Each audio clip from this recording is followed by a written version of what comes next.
Hello, everyone. I'm Krista Moore, and welcome to the Krista Moore Talk Show.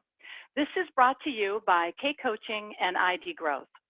This talk show format is a new way to learn from industry experts and thought leaders as they share their growth ideas and their success stories. I have the pleasure of interviewing John Formica, and John is the founder and CEO of John Formica Enterprise. John is known as the ex-Disney guy, as he has led customer experience for Disney World Resort for 10 years. So let's give a warm welcome to John Formica. John, how are you? I'm doing great, Krista. How are you doing today? I'm doing terrific. I'm liking all the Disney theme in the background. Yeah. They don't call me the ex-Disney guy for nothing. I have tons of paraphernalia, of course. Got to have your set of Mickey ears, and one of my prized possessions is a picture in the back. It's actually a picture of a painting of Mickey painting Walt, and I think that was pretty cool. I have Mickey cufflinks on. I have a Mickey tie. I have a Mickey watch. I have a Mickey coffee cup. I'm a fanatic about it, and I'm just excited for the opportunity to share with you today as well. That's great. Thanks, John. Why don't you take a moment and give our audience a little bit of a background about yourself and your experience? Sure. Thank you very much. Well, again, it is an honor to be a part of your talk show. It's just a great format, and I'm all for it, and I'm honored to be a part of it. Krista, I live in Charlotte, North Carolina, and my background is I spent over 25 years managing and supervising people in the service industries. I managed hotels, resort properties, and assisted living communities. Worked for some pretty big companies like Hyatt and Hilton. But most of my career was spent with that wonderful company down in Orlando, Florida, a company that I know you and your audience are very familiar with. I used to manage the hotels and resort properties for Walt Disney World. And when I got a chance to work for Disney, which was obviously a dream come true, we only had 3 hotels and a campground. And my role was to open up 16 brand new hotels and help them create a Disney resort experience. Had some great success, real honored to be a part of that company. But right now, I'm really excited and passionate about traveling the world, speaking, doing training, doing coaching, helping businesses, small businesses, medium-sized businesses, and all kinds of industries utilize Disney's success model so that they can be successful, just like Disney. And that's what I'm fired up about, and I'm grateful for the opportunity to share some things with you today. Yeah, that's great. I think you and I met about 4 years ago, and I've been watching your business grow over the years. I love your area of expertise and really look forward to you sharing some of your insights and experiences with the audience. So one thing that really I'm so curious about is, how does Disney continue to be so successful after all these years with this incredible brand? I mean, what's the secret? Absolutely. Well, Walt Disney himself says it started with a dream. And Walt's dream was to create the happiest place on earth and fill it with happy people. And boy, is that worked out and well and come true. And so if you think about it, what does Disney really sell? When you think of the Disney brand, what do they sell? They sell fantasy. They sell imagination. And what I teach, and I like to share with your group today, your audience, is that every business has to share that imagination. You have to sell it. And think about it. Whether you're a dentist, what do you sell? Well, you don't sell dental hygiene. You share fantasy, the imagination of coming out of that dental office with a great smile. You think of a restaurant, they don't sell food and beverage. They sell a dining experience. And that's what Disney does. Disney's known, when you just think of the word Disney, you're automatically fantasizing of the memories and the wonderful and the fantasy and the imagination that you're going to have if you and your family go see a movie or go to the parks or attend any of their functions. You automatically, so Disney does a great job selling that imagination, putting your customers and clients in that fantasy role so that they can utilize your businesses and services. And that's what Disney has done, and done it so well. Yep. So what advice would you give our audience, say, who are primarily small businesses, they're selling products and services? How can they incorporate the Disney model into their business? What are some ways that they could do that? Absolutely. Well, when you think about fantasy, what most businesses think about is they think about their products and services and try to do a great job making those products and services, be the best they can. And there's nothing wrong with that. We want them to have good quality products and service. But I want to ask your audience this question.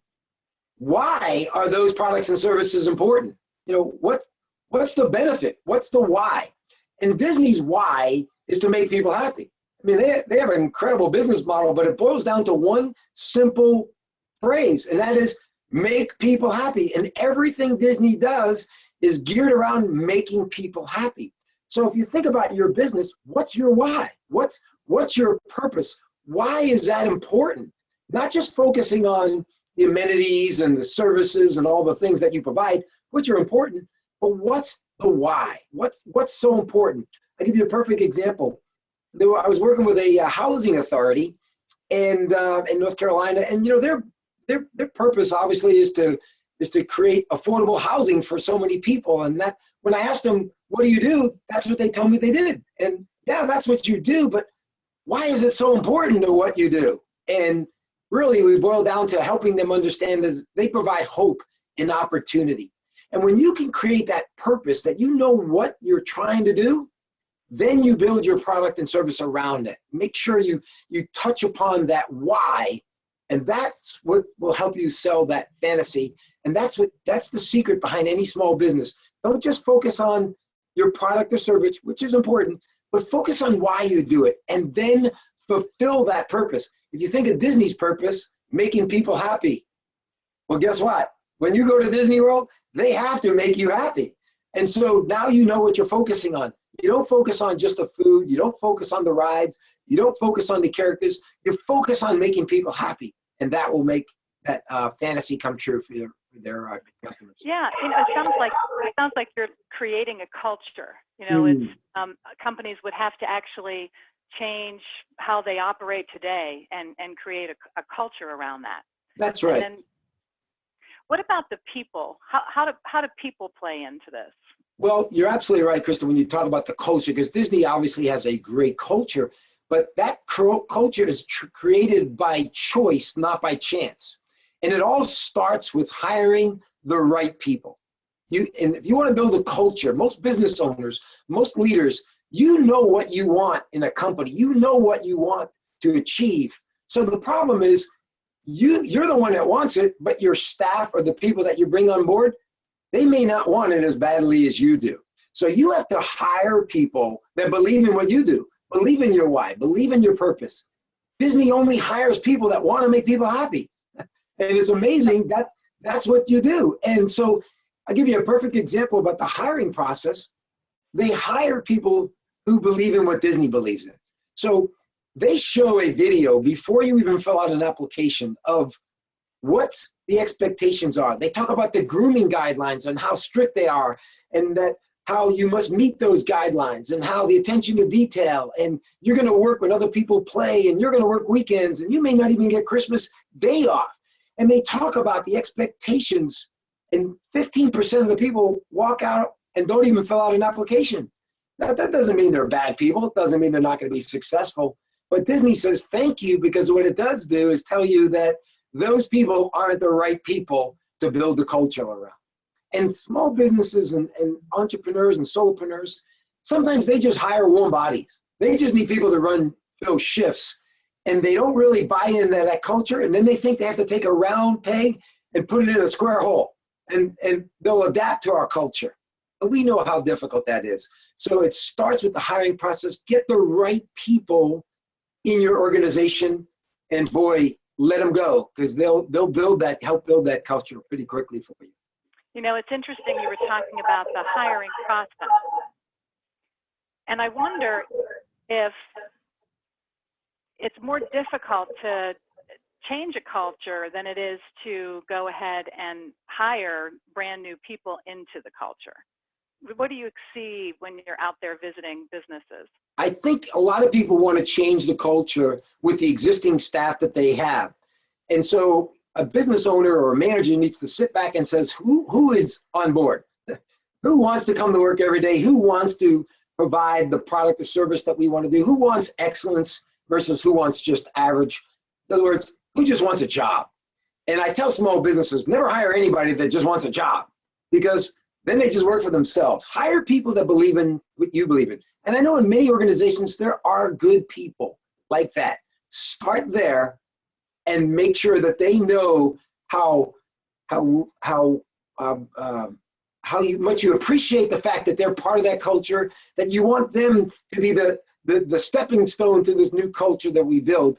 And then as you bring on new people, continue to bring people that culture, what you'll find is the people that don't want to be on the bus will eventually get off. And that's okay.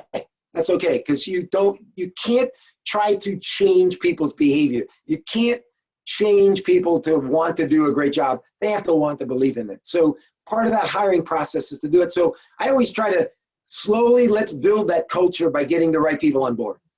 Mm-hmm. That makes sense. So if you could share with us, say, the top 3 tips or techniques about this Disney model that someone in our audience could just take it and apply it to their business right away. If you could name, say, the top 3, what would that look like for you? Okay, the first thing I'm always going to go to is the differentiator in any business: people. Customers and clients will remember people over product every day. When I speak to my audiences, whether I'm speaking at conferences, whether I'm doing training, whatever it is, I'll ask people if they've ever been to Disney. Many of them say yes, of course. I'll ask them, what's the best thing you loved about Disney? Tell me, what do you remember the most? They don't tell me about Space Mountain. They don't tell me that the hamburgers taste great. They don't tell me that the monorail system is the best efficient way of moving people. They will tell me about people. They'll tell me about stories about a housekeeper, about a bus driver, about a parking lot attendant, about a security guard. They'll tell me stories about people. So it all starts with the people. And what you have to do is you have to make sure those people are in the right role. Okay, if they're in the right role, they'll do it. You don't have to tell them to do it. They'll love to do it. So you make sure you get the right people on board. The second piece that I always share about is that you have to create this on-stage presence. Disney calls it showtime. It's on stage. And you have to look at your business as being on stage. It's showtime. If it's a Broadway show, guess what? Those actors and actresses are ready to go. They're in costume. The lighting is great. The sound is great. The stage is great. Man, it's showtime, right? It's action. Well, you got to think of your business the same way. Whether someone answers the phone, guess what? You're on stage, man. It is showtime. And you have to understand that whether the cleanliness, whether the excitement, enthusiasm about the people that work there, whether your shelves are stocked and everything looks great, whether your restrooms are clean, all of those things create that on-stage presence. And then the last thing is you have to come up with ways to differentiate your business from everybody else. I call it the wow factor. Providing little extras, going up and beyond, building those relationships. If you can do those things that nobody else is doing, you will be successful. Yeah, one thing that you mentioned that really resonated with me was when you were referring to the attention to detail and, you know, the restrooms as an example. Yeah. And, you know, when you're at Disney, everything is clean and professional, and you don't even think twice about whether they have, you know, quality deliverable because of that attention to detail that they have. What about for some of these businesses that you work with, or small businesses in general? What are some things that they can do to really kind of kick it up a notch when it comes to that attention to detail? Absolutely. I call them the magical moments of truth. And they're basically every single touch point that you have with a customer or client, whether it's be email, whether it's phone, whether if you have a brick and mortar store, they walk in, websites, whatever it is, you got to look at it as it's an opportunity to create magic. And it's an opportunity to differentiate yourself from everyone else. And everything Disney does as part of that show, as part of that on stage, is intentional. It's not by chance, it's by choice. It's just like if you have a Broadway show, you don't hope that the actors remember their lines. You don't hope that everybody's in the right place at the right time. They practice, it's intentional, so that it turns out to be a great performance. And you got to look at your business that way. What is intentionally are you doing that is intentionally clean, attention to detail? In other words, at Disney, if I ever had a piece of paper scotch taped to a window or a door or a wall, I would have been fired. Why? Because a piece of paper scotch taped to a wall, is that intentionally a good show? No. So it all does intentionally put it in an easel or put it on a nice frame. Everything has to be done intentionally so that your magic moment of truth is perfect. And that's where you have to look at your business. I had an auto service repair shop. I have a lot of auto service repair clients. And, they're just a mom and pa. They're they have a couple of bays. They looking at themselves as we're just an auto service repair shop. And when I walked into their auto service repair shop, I see the entrance and their waiting area is concrete floors, and it's just old concrete floors. And I said, paint it. That's your chance to make it look like it's clean, make it look like it's new. Just spend the effort and time and money to paint the floor. It'll make the whole room look that much better. Again, you got to look at it. If I stand back, what does my on stage looks like? It's kind of interesting when you talk about people. There are over 70,000 employees that work at Disney World. Most people think they're the greatest people in the world. That's because you only see them when they're on stage.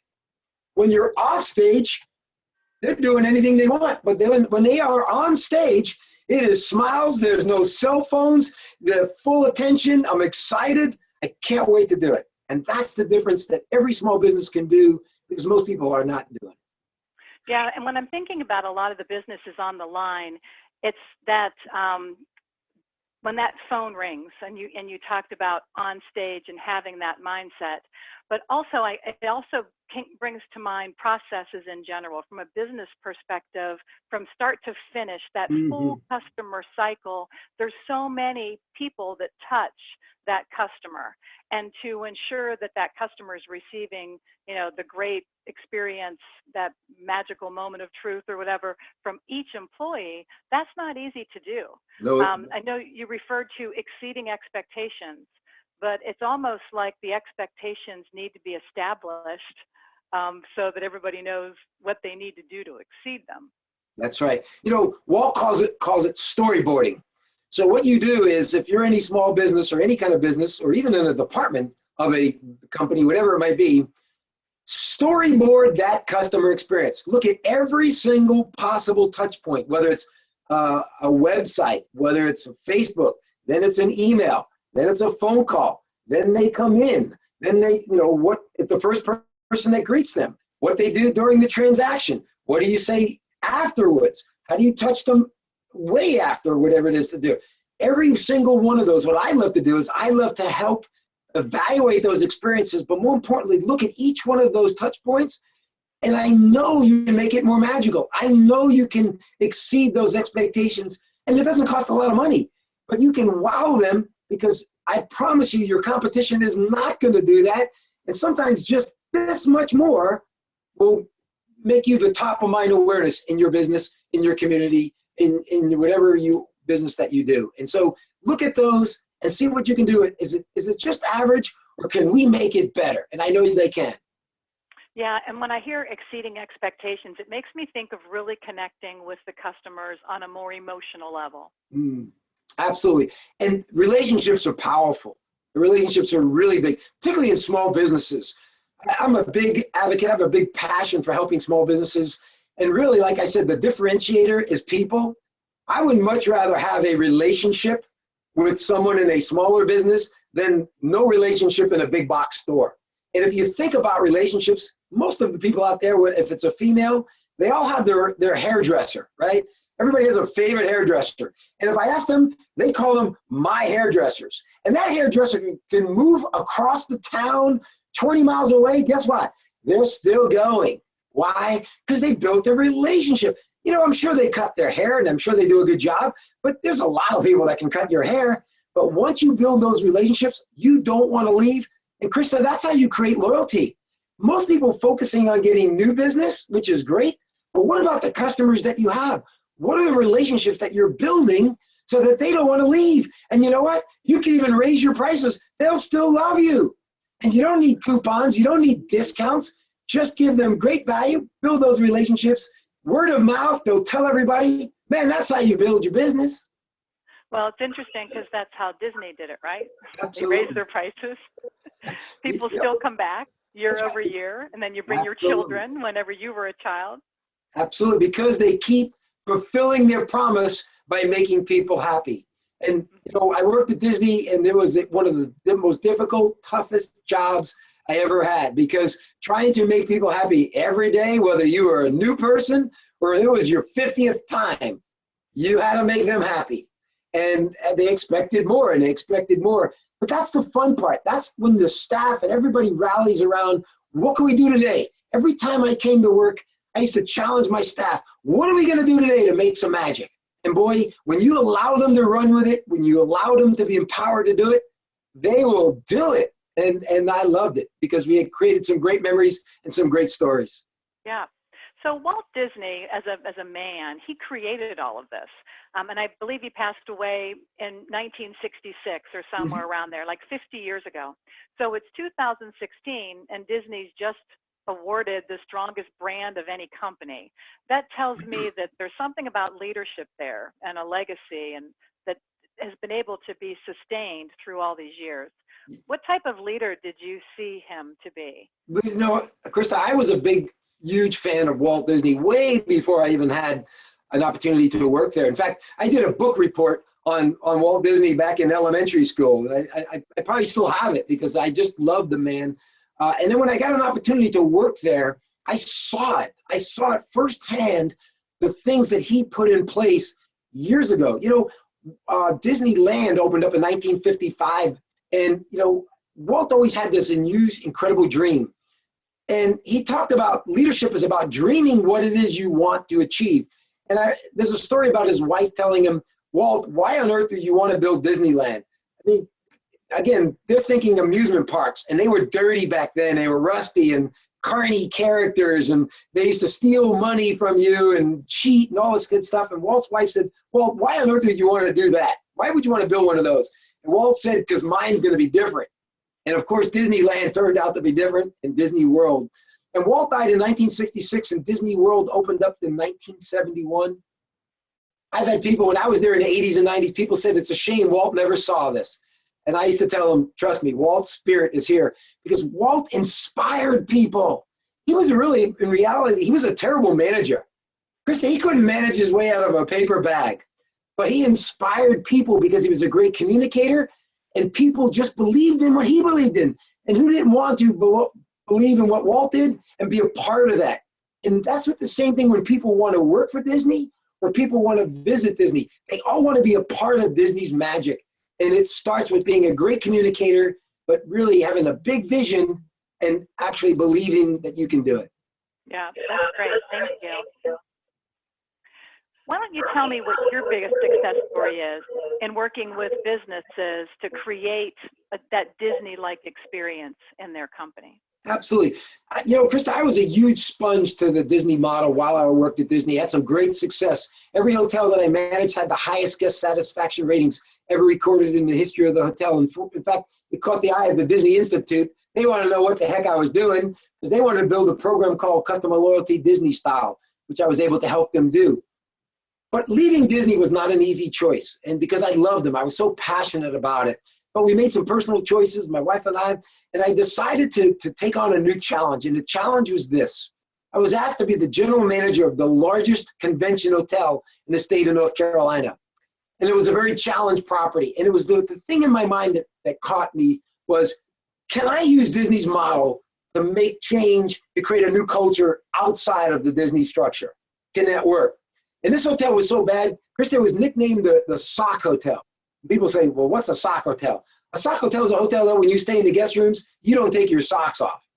Picture how bad that hotel was.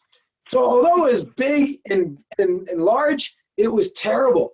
Well, I incorporated the Disney success model. And in 2 years, we won the Pinnacle Award for the best convention hotel in the state of North Carolina. That didn't come by choice. It came by chance, by creating that culture. That's when I knew the model works. And that's why I'm passionate about helping all kinds of businesses, small or large, utilize those strategies so that they can create their own Disney empire. Sounds great. So we're about running out of time, but I wanted to just ask you, is it okay if we share with our audience some contact information? And if they want to connect with you, maybe you can tell them a little bit about how they can do that. Absolutely. I have a great newsletter that goes out every week. It's talking about how you can make your business magical, how you can create an experience. It's a great training tool I always tell people share with their staff because it gives great tips of what to do and what not to do to create that magical experience. They can just go to johnformica.com. That's JOHNFORMICA.com. Sign up, it's free. And then great tips of how you can create that Disney-like culture in your business. Go ahead and feel free to go around my website. There's a great blog with hundreds of different tips of what you can do to make your business magical. I love sharing it. I love when people utilize it. And because again, I want people to be successful because I'm a small business owner. I want small businesses owner. I want medium. I want big companies. I want this world to be more successful. Yep. Thanks so much, Don. It was great having you today. And I want to congratulate you on the success that you've had of spreading, such a positive message to businesses. I can feel it through the web. Thank you. Thank you. Bye-bye. We'll talk to you later, pleasure. Don. Thank you. Thank you. So I want to tell everyone that the Krista Moore Show is live the third Wednesday of each month, and we're bringing you special guests like John to give you different business growth ideas. I'd like you to join us on December 21st and learn from Jennifer Schulman. Some of you might know Jen. She's the president of Fortune Web Marketing. She's going to be a dynamic guest. And we're going to learn together what some of the must-haves are for digital marketing and putting together a really good strategy for 2017. So I hope you can join us. And just remember, at K Coaching and ID Growth, we care about you and we care about your success. So we'll see you next month.